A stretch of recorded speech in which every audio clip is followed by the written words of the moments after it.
past 100 years have seen few, if any, strategic thinkers shape world events as profoundly as Henry Kissinger. Few academics have had such deep experience in the practice of foreign policy. Few political appointees have had such bureaucratic savvy. Few senior government officials have carried such intellectual heft. Who else could claim to have advised more than 1/4 of all U.S. presidents, to have taken a seat across from every Chinese head of state since Chairman Mao? Yesterday marked the end of the extraordinary Kissinger century.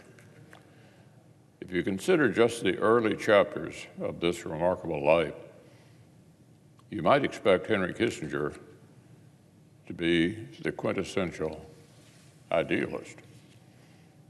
But by the age of 30, he had escaped Nazi brutality for America, returned home a decorated veteran of the campaign to defeat Hitler, and launched a successful career as an Ivy League academic.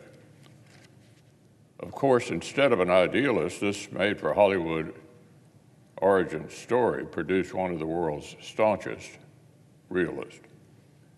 The Kissinger calculus was grounded in pragmatic assessments of national interest, the use of military force, and diplomatic compromise. And by extension, so were decades of American foreign policy. Several years ago, one particularly apt assessment of Henry Kissinger's legacy pointed out that he didn't believe the arc of history makes house calls. In other words, if the free world waits passively for its noble convictions to be vindicated, we'll be waiting quite a while. Instead, Henry Kissinger knew that the organizing principle for American strategy must be American interests, and he left no room for wondering what this approach looked like in practice. His careful negotiations ushered in a period of détente with America's greatest 20th century rival, and his bold diplomacy opened the door to a relationship with China that rebalanced Cold War dynamics in America's favor. Of course, the enduring relevance of Dr. Kissinger's work is due in no small part to his prolific participation in public discourse on foreign policy and grand strategy up until the very end.